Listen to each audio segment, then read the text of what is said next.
noche con 30 minutos y 27 segundos. Bueno, como ustedes seguramente ya habrán leído, escuchado o visto, el INE, el Instituto Nacional Electoral, llevará a cabo una serie de medidas para reducir su presupuesto este año. La principal es la suspensión del nuevo edificio que costaría más de 1,000 millones de pesos. No la suspende, pero la posterga. No, digamos, no va a ser como un ya no la hacemos, sino la vamos a hacer después.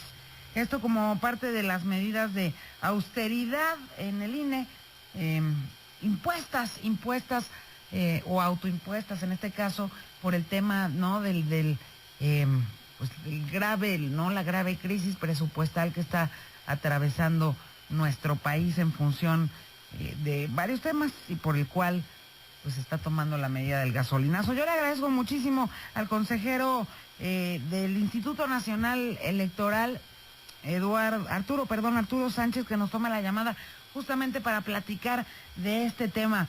¿Por qué postergarlo y no suspenderlo, consejero? ¿Cómo estás? Buenas noches. Buenas noches, qué gusto. A ver, nosotros lo que anunciamos fue que se suspendía la construcción de esta instalación que teníamos planeada para el Instituto Nacional Electoral. ¿Qué quiere decir esto?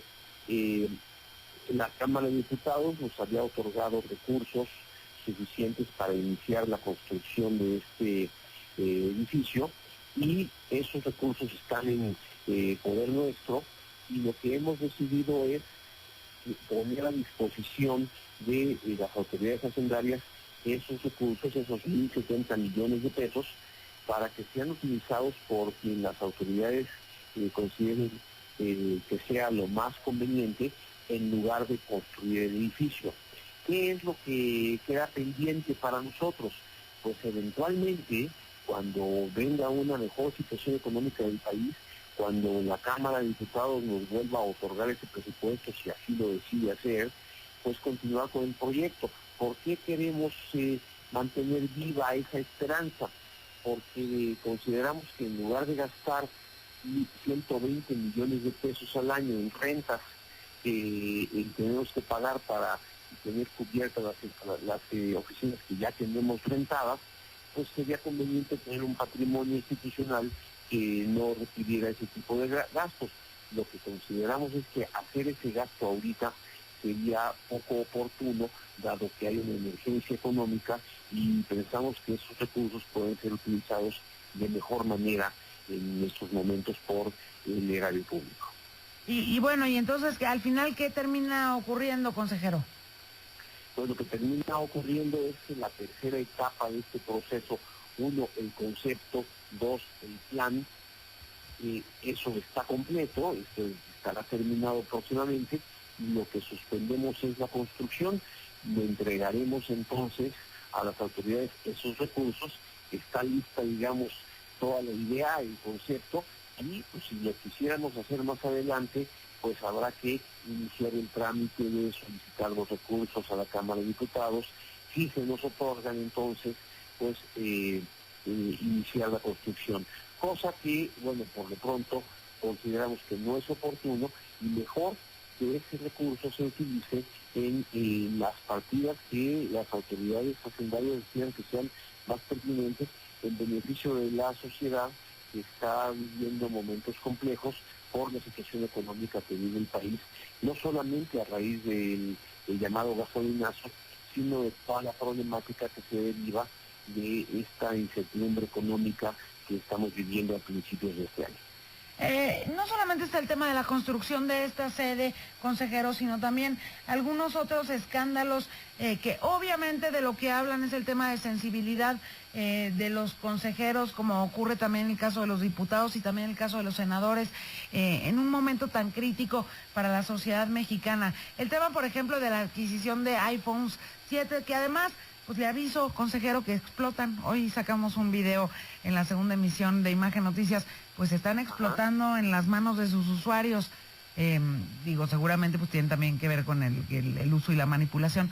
Pero pues está feo, ¿no? Está feo que cuando además les alcanza con su sueldo para comprarlo, pues termine siendo a partir, no es que haga una enorme, gigantesca diferencia en el presupuesto de ninguna otra área del gobierno federal, pero pues también está como feo el mensaje que mandan los funcionarios públicos, en este caso particular los consejeros del INE, en gastos que podrían solventar con su propio salario, pues cargándolos al erario, ¿no? Bueno, justamente lo que nosotros consideramos era que hay una serie de gastos. Bueno, en primer lugar, la segunda decisión importante que tomamos fue, dado que se propuso una reducción del salario del 10% de los principales funcionarios públicos en la administración de este gobierno, nosotros nos sumamos de inmediato a esa reducción. Y lo que sí era muy evidente y que podíamos nosotros rápidamente definir era el tema de los teléfonos. No es que no vayamos a usar teléfonos, necesitamos el teléfono para trabajar.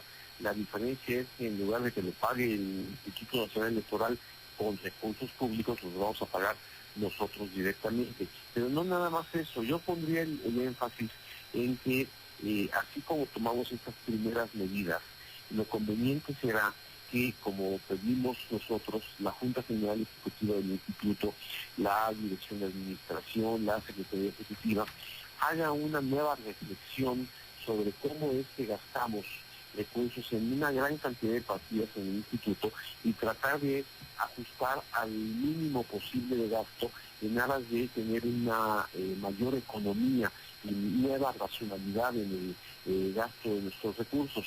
Ciertamente, creo que lo que está ocurriendo es un llamado de atención importante para nosotros, por eso lo asumimos como tal, pero también para la sociedad en su conjunto, para la administración pública en su conjunto, y nosotros queremos marcar al menos que estamos dispuestos a hacer todo tipo de recortes que se puedan sin afectar la funcionalidad de nuestra misión, que es tener las 4 elecciones de este año garantizadas y sobre todo el proceso electoral del 2018 que empieza este septiembre.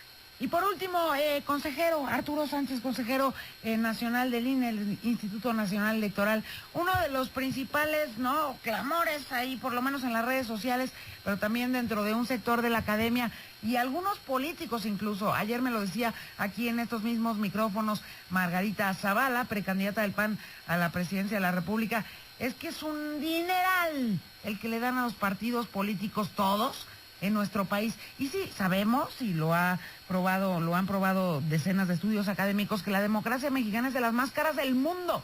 Les dan un dineral a los partidos políticos en este país, muchos de ellos incluso satélite, nada más están ahí para hacerle el caldo gordo o al PRI o al PRD o al PAN, y no sirven de mucho, pero eso sí, cobran millones.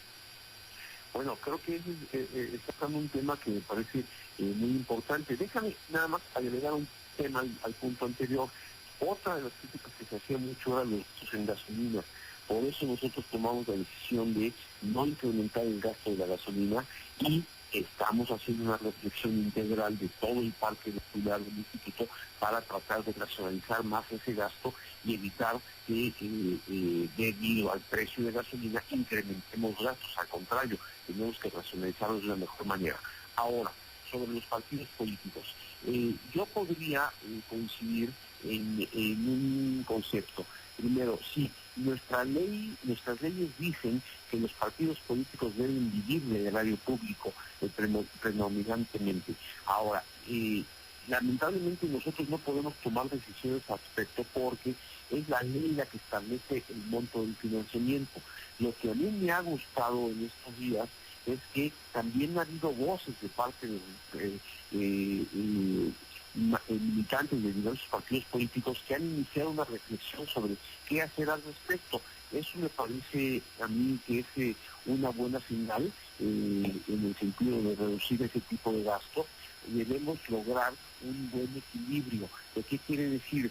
Que los partidos tengan lo que necesitan para hacer bien su trabajo, que hagan bien su trabajo, que rindan bien sus cuentas y al mismo tiempo traten de, como todo mundo, apretarse el cinturón en lo debido para que no sean una carga a la democracia y al contrario sean un aporte a la democracia. Y esto es un poco la reflexión que sigue, hacia donde tenemos que trabajar. Es cierto que es una democracia cara, pero también es cierto que necesitamos tener garantías de tener partidos que ofrezcan a la ciudadanía alternativas claras de gobierno, pero con una condición que se está hablando muy claramente en todos lados ahorita: mejor rendición de cuentas y más responsabilidad con la ciudadanía.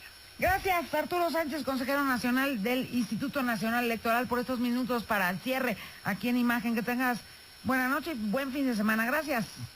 Igualmente, saludos a todo el auditorio. Ivonne Melgar, llegaste.